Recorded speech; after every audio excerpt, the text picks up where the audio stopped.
Pelajaran agung dari hijrah baginda Nabi Muhammad sallallahu alaihi wasallam. A'udzu billahi minasyaitonir rajim. Wa anzalallahu 'alaikal kitaba wal hikmata 'allamaka ma lam takun ta'lam wa kana fadlullahi 'alaika 'azima.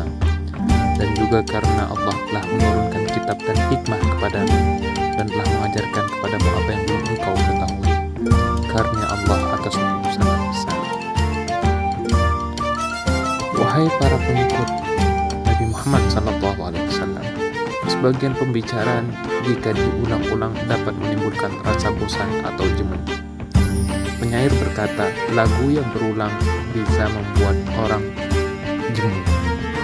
Namun, ada pula perkataan justru terasa manis, bahkan semakin tinggi nilainya bila diulang. Maka berkata pula penyair lain, betapa manisnya rasa madu meski diulang. Di antara tema yang tidak pernah membuat bosan untuk dibicarakan adalah kehidupan baginda Nabi Muhammad SAW, imam umat manusia dan pemimpin kemanusiaan sallallahu alaihi wasallam. Dalam kehidupan beliau yang agung dan mulia terdapat hari-hari bersejarah yang tetap bersinar sepanjang masa dan menghiasi perjalanan zaman. Yang paling gemilang diantaranya adalah hari Hijriah, yang seminar kenangannya senantiasa berhembus kepada kita di saat-saat ini dan setiap awal tahun baru Hijriah umat Islam. Pembicaraan tentang peristiwa agung ini terus bergema di berbagai tempat dan berbagai cara.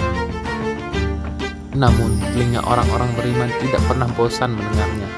Bukti keagungan tema ini adalah semakin indah dan bercahaya setiap kali dipaparkan dan dikaji. Bagaikan emas murni, semakin ditempa api untuk diuji, semakin bersinar dan jernih. Fa'amma zabadu fayadhabu jufaa wa amma ma yanfa'un nasa fayamkusu fil ard kadzalika yadribullahu al-amthal. Adapun buih akan hilang sebagai sesuatu yang tidak ada gunanya, tetapi yang bermanfaat bagi manusia akan tetap ada di bumi. Demikianlah Allah membuat perumpamaan. Pelajaran pertama yang tampak jelas dari peristiwa Hijriah adalah bahwa seorang pemilik akidah atau pemilik sebuah gagasan harus rela berkorban demi itu, bahkan bersusah payah karenanya. Juga memang keadaan menuntut demikian. Ia memandang bahwa lelah dalam perjuangan justru menenangkan hatinya, melapangkan dadanya, dan bahwa rasa gelisah karena menjaga agamanya justru mendatangkan ketenangan jiwa dan keteguhan dalam hidup. Inilah Nabi Muhammad SAW yang telah keluar dari rumahnya berhijrah di jalan Tuhannya demi menjaga dakwahnya dan mencari lingkungan pendidikan yang baik tempat dakwah itu dapat tumbuh dan berkembang. Hijrah dari Makkah ke Madinah pada waktu itu bukanlah sebuah perjalanan biasa, bukan pula perjalanan yang mudah, melainkan sebuah langkah yang penuh resiko dan bahaya. Cukuplah bagi kita untuk menyadari bahwa seandainya Muhammad saat itu tertangkap oleh para kaum musyrikin kala itu, niscaya nasibnya adalah kebinasaan tanpa ragu. Sebab mereka telah bertekad untuk membunuhnya sejak sebelum itu. Wa idh yamkuru bika alladhina kafaru liyuthbituka aw yaqtuluka aw yukhrijuka wa yamkuruna wa yamkurullah wallahu khairul makirin. Dan ingatlah ketika orang-orang kafir Quraisy memikirkan tipu daya terhadapmu Muhammad untuk menangkap dan memenjarakanmu atau membunuhmu atau mengusirmu. Mereka membuat tipu daya dan Allah menggagalkan tipu daya itu. Allah adalah sebaik-baiknya pembalas tipu daya. Ya Muhammad, keluar dari tanah airnya, tempat tinggalnya, rumahnya, dan ketenangannya, berhijrah menuju yang baru. Kekuatan apakah yang mendorong beliau yang mulia itu untuk menempuh padang pasir, menghadapi teriknya angin panasnya, bahaya dan ancamannya. Padahal beliau dalam keadaan miskin harta, sedikit pengikut, lemah peralatan, serta usia pun yang sudah berlanjut lebih dari 50 tahun. Apa pula yang mendorong beliau, sedangkan sebenarnya beliau mampu saja hidup dengan tenang, mendapatkan kedudukan yang baik, dan menikmati kemewahan di Makkah, sebab mereka telah menawarkan itu kepadanya: harta, kekuasaan, wanita, kedudukan, dengan syarat satu saja: beliau meninggalkan dakwah yang beliau bawa, atau berhenti mencela Tuhan-Tuhan mereka dan merendahkan kepercayaan mereka, atau setidaknya bersedia bertemu di tengah jalan dengan saling menghormati agama masing-masing. Namun beliau menolak dan tetap teguh, sebab yang beliau serukan adalah kebenaran yang murni. Qulillaha thumma dharuhum fi khawdihim yal'abun. Katakanlah, Allah lah yang menurunkannya, kemudian setelah itu biarkanlah mereka bermain-main dalam kesesatan.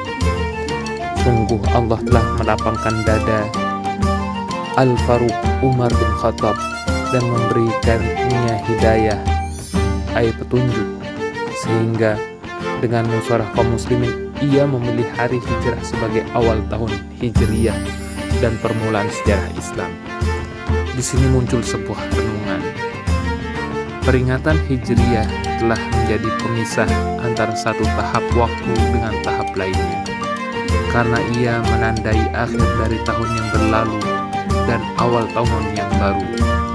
Pada saat inilah seorang muslim seharusnya berdiri tegak untuk melakukan muhasabah atau introspeksi diri, meninjau catatan amalnya di tahun yang lalu, membersihkannya dan menutupnya, lalu menyusun rencana untuk tahun yang akan datang, mengambil manfaat dari pengalaman yang sudah dijalani, mengambil pelajaran dari peristiwa yang telah lewat, bertaubat dari kesalahan yang dilakukan, serta bertekad untuk menempuh jalan keberhasilan dan petunjuk. Yang menakjubkan, hijrah itu sendiri memang merupakan pemisah antara dua zaman. Zaman Makkah, ketika kaum muslimin tidak memiliki kekuatan, negara, ataupun masyarakat, yang mereka dapatkan dari para penguasa musyrik hanyalah siksaan dan cobaan. Yang kedua, zaman Madinah, yang menjadi tempat pertolongan dan pusat kepemimpinan, di mana kaum muslimin memiliki negara, masyarakat, dan kekuatan. Karena hijrah merupakan pemisah antara dua masa, yakni keluar dari lingkungan syirik yang zalim menuju lingkungan iman dan terbuka. Rasulullah dalam perjalanannya berdoa, Waqul Rabbi adkhilni mudkhala sidqin wa akhrijni mukhraja sidqin waj'al li min ladunka sultanan nasira. Dan katakanlah, ai Muhammad, ya Tuhanku, masukkan aku ke tempat masuk yang benar, dan keluarkan pula aku ke tempat keluar yang benar, dan berikanlah kepadaku dari sisimu kekuasaan yang dapat menolongku. Hijrah pun menjadi pembeda antara dua fase penting dalam kehidupan kaum muslimin terdahulu. Pada fase pertama, mereka hanya mampu bersabar, menahan diri, dan berada dalam kesempitan akibat tipu daya kaum musyrikin. Pada fase kedua, mereka beralih menuju pembelaan diri, jihad, penegakan keadilan, pembangunan, dan pengembangan umat.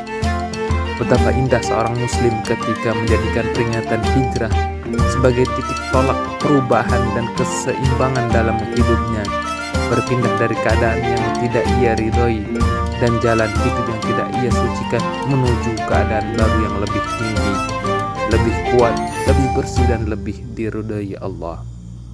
Kita pun mencermati suatu hal penting dari hijriyah. Rasulullah SAW tidak pernah menyia-nyiakan usaha dalam menyiapkan segala sesuatu yang dapat dipersiapkan untuk menyukseskan hijrahnya. Namun meskipun beliau telah berusaha semaksimal mungkin, semua persiapan itu pada hakikatnya tidaklah berarti tanpa pertolongan Allah. Beliau Shallallahu Alaihi Wasallam berangkat dalam hijrahnya tanpa pasukan yang melindungi, hanya ditemani seorang sahabat. Tidak ada meriam ataupun bom yang membentenginya. Beliau tidak berlindung dalam benteng kokoh, melainkan di sebuah gua terbuka. Tidak ada tank yang mengawalnya, melainkan seekor merpati dan seekor laba-laba yang muncul di pintu gua. Beliau pun tidak menggunakan pesawat ataupun kendaraan modern, melainkan hanya 2 ekor unta, satu miliknya dan satu lagi milik Sayyidina Abu Bakar. Apalah arti semua sarana yang bisa dilakukan dari sedikit dan sesederhana itu?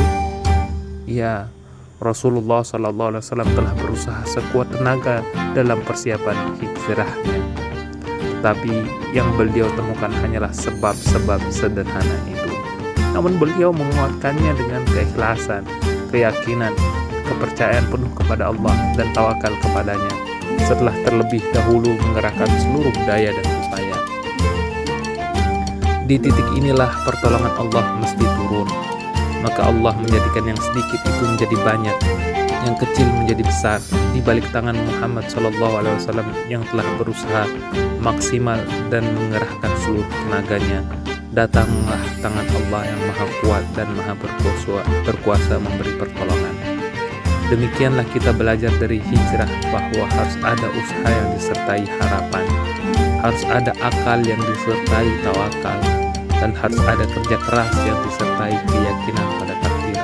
Kita juga belajar bahwa bisa saja orang yang sombong dengan kekuatan, kekuasaan, dan kedudukannya mengalami kekalahan. Sementara orang yang rendah hati, beriman, bersungguh-sungguh justru meraih kemenangan. Wahai pengikut Nabi Muhammad SAW, sesungguhnya hijrah dari hari ini hanyalah sebuah peringatan, dan peringatan itu bermanfaat bagi orang-orang beriman. Dan bila Rasulullah yang jujur dan benar lagi terpercaya Sallallahu Alaihi Wasallam telah bersabda tentang hijrah yang dikenal dalam sejarah, beliau tidak ada hijrah setelah penaklukan Makkah, Fathu Makkah, tetapi yang ada adalah jihad dan niat. Maka sesungguhnya pintu hijrah rohani dan maknawi tetap terbuka hingga hari kiamat. Rasulullah SAW juga bersabda, seorang muhajir yang berhijrah adalah orang yang meninggalkan apa yang dilarang Allah. Dan siapapun yang meninggalkan larangan Allah, wajib baginya untuk juga melaksanakan perintahnya. Sebab jika hanya berhenti pada sikap negatif atau meninggalkan larangan tanpa melaksanakan amal positif atau mengerjakan perintah, maka ia tidak layak mendapat kedudukan sebagai manusia berakal yang mengenal keburukan lalu menjauhinya, sekaligus mengenal kebaikan lalu berpegang teguh padanya. Maka semoga pemberi kekuatan dan penentu takdir menuntun kita di awal hijrah yang baru ini menuju hijrah rohani, akhlak, dan jiwa yang dengannya kita dapat menyucikan diri dan membersihkan hati dan meningkatkan kualitas hidup kita. Dan Allah memberi petunjuk kepada siapa yang Dia kehendaki menuju jalan yang lurus. Bertawakallah kepada Allah yang kepadanya kamu